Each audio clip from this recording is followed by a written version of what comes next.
Alors avant que la vidéo ne commence, comme tu peux le voir, je viens d'avoir mon Utip. Alors c'est 3 fois par jour, tu peux regarder une vidéo de 20 secondes et cela me soutiendrait énormément. Alors merci à toi si tu le fais. Yop tout le monde, c'est Fufu. Aujourd'hui on va parler du nouveau jeu Nanatsu no Taizai Ikari 2 Yami no Grand Cross. Voilà, je le prononce très mal mais il est très long, mais on va appeler ça tout simplement le jeu de Nanatsu no Taizai. Qu'est-ce que je vais vous dire par rapport à ce jeu? Bah tout simplement on a eu beaucoup de news par rapport au jeu, principalement sa sortie. On l'a enfin eu, on l'attendait avec impatience. Bon, on l'a déjà eu il y a une semaine, j'aurais dû faire cette vidéo il y a un moment, mais voilà, je vous la fais maintenant parce que c'est comme ça. Le jeu sortira le 4 juin, notez ça, c'est bientôt, c'est d'ici 2 semaines, donc on va pouvoir vraiment tous y jouer, et ça va être cool. Pour ceux qui n'ont pas vu, il y a une CBT, donc en gros une bêta où les gens ont pu y jouer pendant, je crois, une semaine à peu près, où on a pu avoir pas mal d'informations, ne serait-ce que pour les invocations, le système d'accessoires,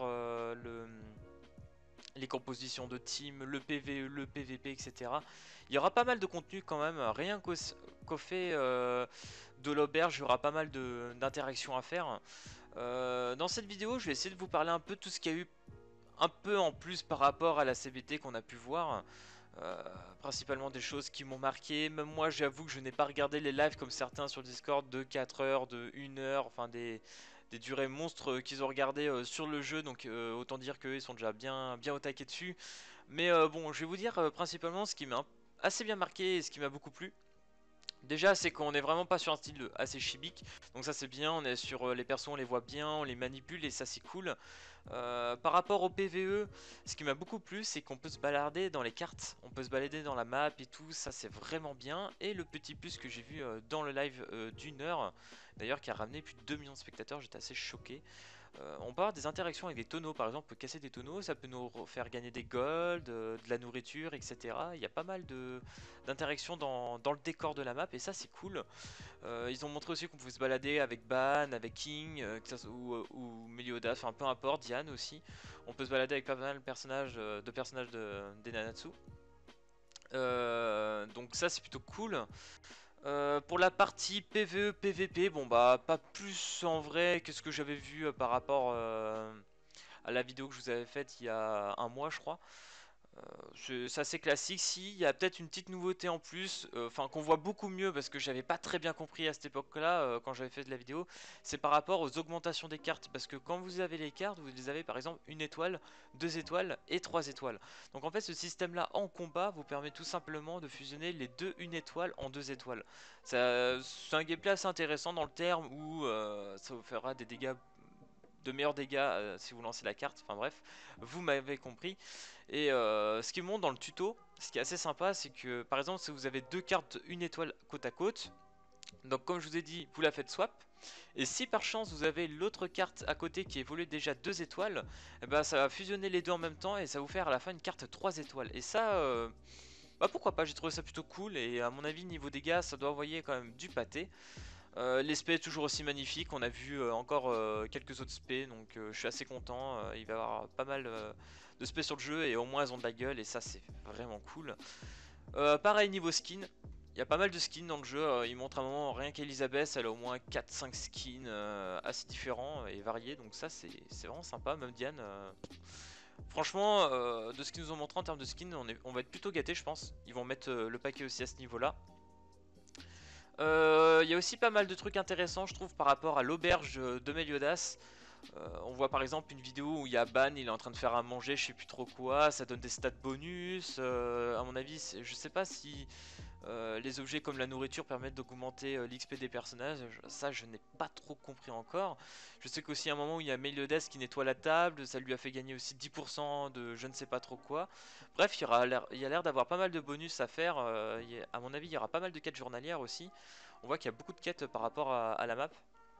Donc ça c'est pas mal, ça accentue vraiment le petit côté, j'en dire un peu MMO, tiens d'un côté. Sauf qu'on n'est pas dans du massivement, donc on va dire du RPG plutôt. Donc ça c'est plutôt cool. Il y a aussi un jukebox aussi que j'ai vu un moment, on peut écouter de la musique carrément sur le jukebox, enfin bref, pourquoi pas, ça c'est drôle. La dernière chose que j'aimerais parler, voilà, qui me hypait de ouf, c'était les invocations, parce que comme vous savez, je suis un gros puriste des gachas, donc j'adore tout ce qui est invocation. Et là, il y a l'animation, elle est plutôt cool. Donc on voit par exemple Meliodas qui se retrouve un peu sur une sorte de colline. Et là, t'as le gros mob qui pop, qui va essayer de l'écraser et tout. Et en fonction de la transformation de Meliodas, vous allez pouvoir sûr et certain d'avoir un SSR. Donc par exemple, quand Meliodas se transforme en full démon, euh, enfin full démon, avec la marque du démon, on va dire assez complète, je sais plus trop comment on appelle ça, excusez-moi. Et du coup, bah, vous êtes quasiment garanti d'avoir un SSR à ce moment-là. Et pour les autres, ça ne les garantit pas, mais vous pouvez avoir SR et tout, enfin etc. Et puis quand il fait le bon et tout, pour faire le full counter en fait, si la flèche est orange, normalement vous avez toutes vos chances. J'ai vu aussi à un moment qu'elle pouvait être blanc et arc-en-ciel un peu. Je pensais que ça pouvait donner une nécessaire, mais apparemment pas à chaque fois. De ce que j'ai vu, ça donnait pas forcément un nécessaire, donc assez dommage à ce niveau-là. Mais bon, pourquoi pas, il y a pas mal d'animations pour l'instant, donc c'est cool. Ne serait-ce que pour les infos.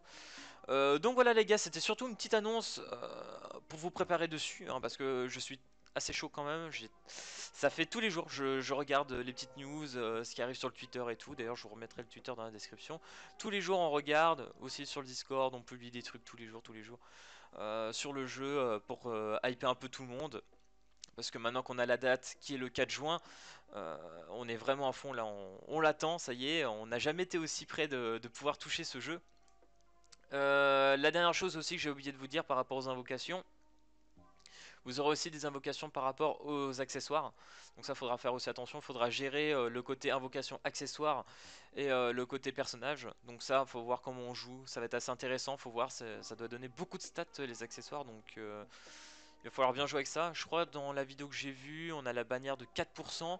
Après j'ai vu dans la CBT, pour les personnages, on peut avoir aussi des bannières de personnages qui peuvent être à 12%, donc autant dire que c'est plutôt cool. Après, faut miser sur des bons portails, je pense. Et on va voir ce que ça va donner. En tout cas, j'espère que cette vidéo annonce sur la sortie de Nanatsu no Taizai vous aura plu. Personnellement, comme vous avez compris, je suis hype de ouf. J'attends ce jeu comme jamais.